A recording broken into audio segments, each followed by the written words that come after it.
चलन जी, आज हम शुरू करते हैं चैप्टर नंबर 1। और चैप्टर नंबर 1 के जो आपके टेक्स्ट बुक के एक्सरसाइज है, उसके लास्ट में 10 शॉर्ट क्वेश्चंस हैं। इनको हम डिस्कस करते हैं। अगर देखा जाए 2025 के अंदर जो स्मार्ट सिलेबस सिस्टम आया हुआ है, उसमें 3-4 क्वेश्चंस ऐसे हैं जो इन्होंने क्रॉस किए हुए हैं स्मार्ट सिलेबस के अकॉर्डिंग। बट हम इनको वन बाई वन करके हम स्टेम पढ़ते हैं। तो चैप्टर नंबर 1 के अंदर जो टेक्स्ट बुक में पहला शॉर्ट क्वेश्चन है, एंड पे दिया हुआ है, वो है define a system, what are the basic components. हमने इसको डिस्कस करना है अभी।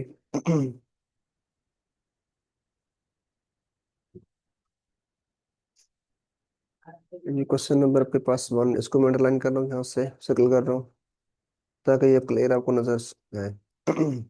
अब देखिएगा, डिफाइन अ सिस्टम, सिस्टम क्या है, what are the basic its basic component. अच्छा, सिस्टम बेसिकली होता क्या है, पहले इसके कंसेप्ट समझ लें, उसके बाद हम डिस्कस करते हैं। सिस्टम बेसिकली आप देख लें, आपके पास सिस्टम बहुत सारे हैं। लाइक आपके पास एक मोबाइल फ़ोन है, तो मोबाइल फ़ोन एक सिस्टम है। आप खुद एक ह्यूमन बॉडी है, ह्यूमन बॉडी भी एक खुद सिस्टम है। फैन, जो फैन चलता है, फैन भी एक सिस्टम है। कार जो हम इस्तेमाल करते हैं रोज़मर्रा ज़िंदगी में, वो भी एक सिस्टम है। तो सिस्टम को डिफाइन करके, system is a set of related components. System एक मुकम्मल सेट होता है जिसमें बहुत सारे कंपोनेंट्स होते हैं जो आपस में मिलते जुलते हैं। दैट वर्क टुगेदर, ये आपस में मिलकर काम करते हैं। To perform a specific function, function mean काम, स्पेसिफिक मखसूस, परफॉर्म मुकम्मल करना। यानी कि ये सिस्टम के अंदर बहुत सारे कंपोनेंट्स जो आपस में मिलकर काम करते हैं एक मखसूस काम को। ये अचीव अ गोल, या किसी भी मकसद को हासिल करने के लिए। बेसिक कंपोनेंट्स एक सिस्टम के अंदर जो हैं वो कौन कौन से हैं, वो है इनपुट्स। पहला पहला कंपोनेंट है इनपुट। जो सेकंड कंपोनेंट है वो है प्रोसेस। जो थर्ड कंपोनेंट है वो है output. All components work together, ये तमाम के तमाम कंपोनेंट्स आपस में मिलकर काम करते हैं। To ensure that system achieve, इस बात को मुकम्मल करने के लिए कि सिस्टम अचीव करेगा, हासिल करेगा कोई ना कोई एक गोल जो उसको दिया गया होगा। Operation of entire system, entire mean whole, तमाम, मुकम्मल। जो एक मुकम्मल ऑपरेशन सिस्टम का होता है, में effect if one component fail. एक सिस्टम के अंदर एक कंपोनेंट अगर फेल हो जाए तो उस सिस्टम, पूरे सिस्टम के ऊपर इफेक्ट पड़ेगा। एक मिसाल सिंपल, एक कार है, कार एक मुकम्मल एक सिस्टम है। अगर एक कार का जो हैंडल है, जो कंट्रोल कर रहा होता है, या ब्रेक है, एक ब्रेक कंपोनेंट खराब हो जाए, या उसका एक पहिया व्हील कहीं खराब हो जाए, तो वो पूरे सिस्टम के ऊपर इफेक्ट करता है। तो सिस्टम के जब तक मुकम्मल कंपोनेंट्स सही तरह काम नहीं करेंगे, वो सिस्टम वर्क नहीं करेगा। अब हम चलते हैं क्वेश्चन नंबर सेकंड की तरफ।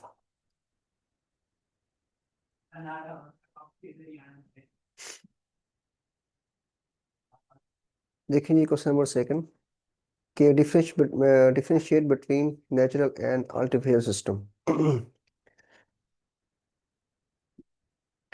आर्टिफिशियल कौन से होते हैं और नेचुरल कौन से होते हैं। देखिए, दुनिया के अंदर, हमारी पूरी दुनिया में अल्लाह की तरफ से दिए हुए जो सिस्टम्स हैं, उनको हम बोलते हैं नेचुरल सिस्टम, यानी कि जो कुदरत की तरफ से बनाए गए हों। जंगलात एक सिस्टम है, अल्लाह की तरफ से बनाया हुआ है। समंदर एक सिस्टम है, अल्लाह की तरफ से बना हुआ है। आसमान, जमीन एक सिस्टम है, अल्लाह की तरफ से बनाया हुआ है। एनिमल्स एक सिस्टम्स हैं, अल्लाह की तरफ से बनाए हुए हैं, नेचर की तरफ से है, कुदरत की तरफ से हैं, जो हमने खुद से नहीं बनाया हुआ है। सूरज का निकलना, रात का होना, दिन का होना, ये सारे के सारे वो सिस्टम्स हैं। अच्छा, आर्टिफिशियल कौन से होते हैं। आर्टिफिशियल वो सिस्टम्स होते हैं जो हम इसलिए बनाते हैं ताकि हमारे काम को आसान करें, ऐसा सिस्टम। जैसे कि आपके पास मोबाइल फ़ोन, मोबाइल फ़ोन एक आर्टिफिशियल सिस्टम है। कार हमने बनाई, कार एक आर्टिफिशियल सिस्टम है। ट्रेन हमने बनाई, ट्रेन एक आर्टिफिशियल सिस्टम है। कंप्यूटर हमने इजाद किया, कंप्यूटर भी एक आर्टिफिशियल सिस्टम है। अब इसको पढ़ते हैं हम, देखें। Natural system are created by nature. Natural system वो होते हैं जो कुदरत ने बनाए होते हैं। But artificial systems are created by human. Artificial systems वो होते हैं जो इंसान बनाते हैं। Natural systems are unpredictable. ये अनप्रिडिक्टेबल है। इनको हमने कभी प्रिडिक्ट नहीं किया। But artificial systems are predictable. Artificial system वो सिस्टम्स हैं जो हम खुद से बनाते हैं। लेकिन जो नेचुरल सिस्टम है उनको हम खुद से नहीं बनाते। वो खुद से बन जाते हैं या खुद से बने बनाए होते हैं। Natural systems are self regulatory, but artificial system are regulatory human. जो नेचुरल सिस्टम्स हैं ये खुद से खुद से चलते हैं। बट जो आर्टिफिशियल सिस्टम्स हैं इनको हमें चलाना पड़ता है। Natural systems are use natural energy source such as sunlight.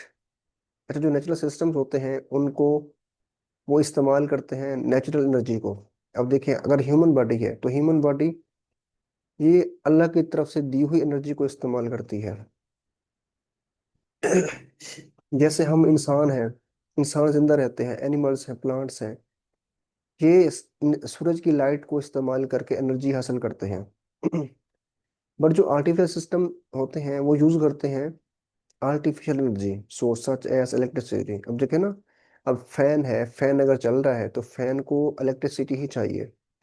जब तक इलेक्ट्रिसिटी नहीं देंगे तो वो उस टाइम तक चलेगा नहीं। चले, अब हम चलते हैं नेक्स्ट क्वेश्चन की तरफ। अगला आपका क्वेश्चन है, थोड़ा सा इसको मैं जूम कर लेता हूँ ताकि आपको क्लियर नजर आए।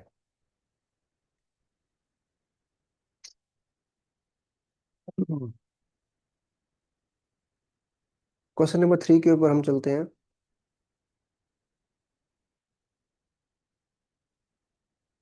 देखिए, describe the main components of a computer system.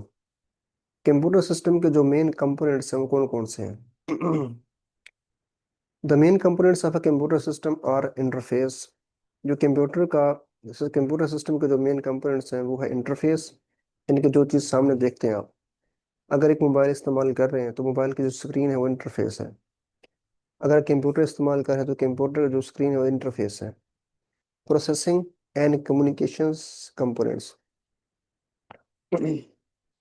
Interface components के अंदर जो जो चीज शामिल है वो है इनपुट्स, आउटपुट डिवाइसेस। और जो प्रोसेसिंग कंपोनेंट्स में जो शामिल है वो है CPU, RAM, storage, operating system and application software. अब यहाँ से बता रहे हैं आपको कि आपके जो मेन कंपोनेंट्स हैं वो तीन है। इंटरफेस कंपोनेंट्स हैं, उसमें इनपुट और आउटपुट डिवाइसेस आती हैं। और जो प्रोसेसिंग कंपोनेंट्स हैं उसमें सीपीयू, रैम और स्टोरेज डिवाइसेस आती हैं। जो कम्युनिकेशंस कंपोनेंट्स हैं उसमें मदरबोर्ड और सिस्टम बसेस शामिल होती हैं। मदरबोर्ड को डिफाइन करें तो मदरबोर्ड सिस्टम के अंदर होता है। इसमें तमाम कंपोनेंट्स हम आपस में कंबाइन करते हैं। और जो उन कंपोनेंट्स को आपस में जोड़ने के लिए जो हम वायर इस्तेमाल करते हैं, ब्रेक ब्रेक, उनको हम बसेस बोलते हैं। ये बेसिकली सिग्नल्स को ट्रांसफर करते हैं, डाटा को लेके जाती हैं एक कंपोनेंट से किसी और कंपोनेंट की तरफ। Question number 4। थोड़ा सा ये लेंथी है क्वेश्चन नंबर 4, बट कोई बात नहीं, हम डिस्कस कर लेते हैं। List and describe the types of computer system. Computing system की टाइप्स कौन कौन सी हैं उनको हम डिस्क्राइब करना है लिस्ट बना के। देखिए जी, different types of computing system are computer, software systems, computer networks and internet. Computing system की जो मुख्तलिफ टाइप्स हैं उसमें सबसे पहला कंप्यूटर आ रहा है, उसके बाद सॉफ्टवेयर सिस्टम आ रहा है, उसके बाद कंप्यूटर नेटवर्क आ रहा है, उसके बाद इंटरनेट आ रहा है। कहते कंप्यूटर को हम इसलिए डिज़ाइन करते हैं, इसलिए बनाते हैं ताकि वो हमारे काम को प्रोसेस कर सके,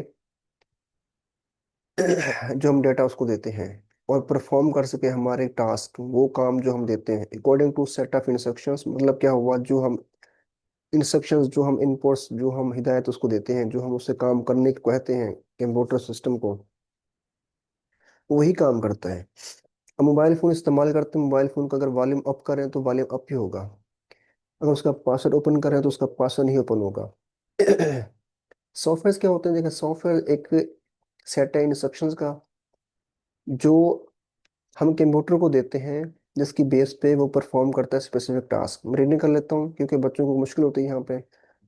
software is a set of instructions, ये इंस्ट्रक्शंस का एक सेट है गिवन टू कंप्यूटर, जो कंप्यूटर को हम देते हैं ताकि हमारे टू परफॉर्म स्पेसिफिक टास्क, जो हमारे मखसूस काम को मुकम्मल करता है। उसकी एग्जांपल देखें। अगर आप लैपटॉप या कंप्यूटर ओपन करके बैठे हैं, चला के बैठे हैं, तो उसके ऊपर आप कोई कुछ टाइप कर रहे हैं तो वो टाइप ही होगा। आप कोई सॉन्ग सुन रहे हैं तो सॉन्ग ही चलेगा। A computer network is a system, computer network basically एक सिस्टम है ऑफ इंटरकनेक्टेड कंप्यूटर, जिसमें बहुत सारे कंप्यूटर्स आपस में इंटरकनेक्ट होते हैं। जैसे कि आप देख लें, आपके पास अगर जैज की सिम है, टेलनार की सिम है, यूफोन की सिम है, तो ये इसमें बहुत सारी ऐसे मल्टीपल और भी सिमें होती हैं जो एक सिस्टम में कनेक्टेड होती हैं। And devices use to share information and resource, यानी कि कंप्यूटर नेटवर्क एक ऐसा नेटवर्क है जिसमें बहुत सारे कंप्यूटर्स, बहुत सारे और डिवाइसेस आपस में जुड़ी होती हैं ताकि हम शेयर कर सकें। शेयर मतलब आगे भेज सकें या ले सकें मालूमात को और रिसोर्सेज को। अब देखें, प्ले स्टोर से हम मल्टीपल सॉफ्टवेयर इंस्टॉल करते हैं, तो प्ले स्टोर तो एक ही है, ठीक है। या हम क्लाउड कंप्यूटिंग का इस्तेमाल करते हैं। अब अगर कोई अकाउंट बनाए जीमेल के अंदर, तो जीमेल आपको 15 GB फ्री देता है। हम क्लाउड इस्तेमाल करते हैं, गूगल ड्राइव इस्तेमाल करते हैं, ठीक है। या हम अपने सॉफ्टवेयर को शेयर करते हैं। ये सारा सारे का सारा काम कंप्यूटर नेटवर्क के अंदर आता है। इसके बाद इंटरनेट जो है, इंटरनेट कनेक्ट करता है प्राइवेट, पब्लिक, एकेडमिक, बिजनेस और गवर्नमेंट नेटवर्क को। हम्म। जो इंटरनेट खुद है, इसमें प्राइवेट भी आते हैं, पब्लिकल भी आते हैं, एकेडमी के अंदर भी आते हैं, बिजनेस के भी आते हैं, गवर्नमेंट के भी आते हैं नेटवर्क, जो कम्युनिकेट करते हैं और एक्सचेंज करते हैं डाटा ग्लोबली। ग्लोबली मीन पूरी दुनिया के अंदर। अगर पूरी दुनिया में डाटा को आपने तब्दील करना है, डाटा को सेंड करना है, डाटा को रिसीव करना है, ठीक है, तो हम इस्तेमाल करते हैं इंटरनेट। क्वेश्चन नंबर 4 आपका हो गया। यहाँ से क्वेश्चन नंबर 5 की तरफ बढ़ते हैं हम। देखते हैं कि क्वेश्चन नंबर 5 में क्या कहता है। क्वेश्चन नंबर 5 में बेसिकली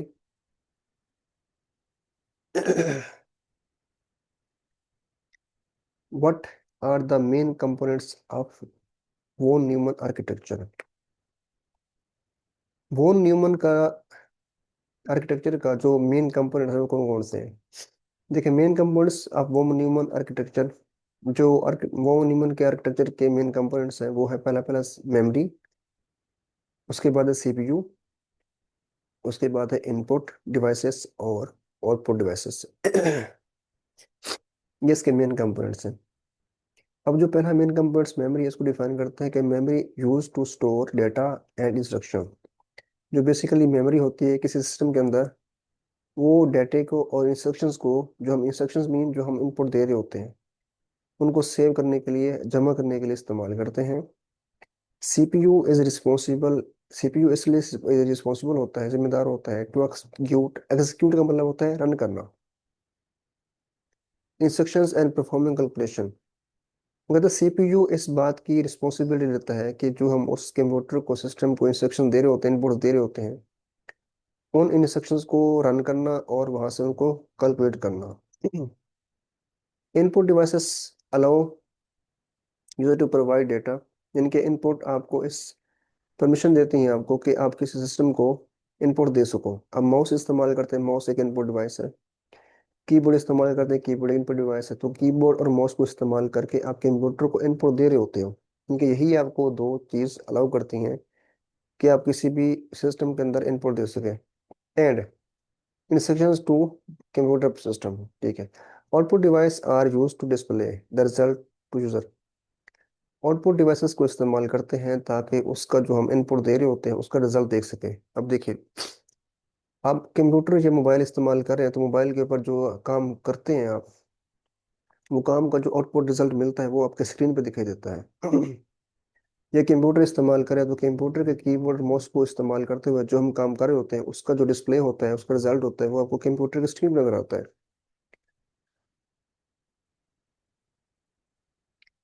तो इसके बाकी जो क्वेश्चन नंबर 6 से आगे कंटिन्यू इंशाल्लाह हम नेक्स्ट लेसन में करेंगे, क्योंकि आपका लेसन लेंथी हो जाएगा। तो हम इंशाल्लाह नेक्स्ट लेसन में मिलेंगे। जाने से पहले यही कहूंगा कि आपने मेरे चैनल को लाजमी सब्सक्राइब करना है, क्योंकि आपके पूरी बुक के जो भी पॉसिबल शॉर्ट क्वेश्चंस हैं, एमसीक्यूज हैं, लॉन्ग क्वेश्चंस हैं, और बोर्ड में आने वाले तमाम क्वेश्चंस कौन कौन से हैं, लॉन्ग कौन से, एमसीक्यूज कौन से हैं, इसकी स्कीम क्या है, इसमें कुछ किस चैप्टर में से कौन से क्वेश्चंस आएंगे, कौन से नहीं आएंगे, कौन से इंपॉर्टेंट होंगे, हम सारा डिस्कस करेंगे इसमें इंशाल्लाह इसमें। तो आपका जुड़ा रहना, और आपका मेरे चैनल को सब्सक्राइब करना और दूसरों से सब्सक्राइब करवाना, आपका फीडबैक हमें लिए, ताकि मुझे मोटिवेशन मिलती है, ताकि मैं आपको लिए अच्छे से काम कर सकूं। अल्लाह हाफिज।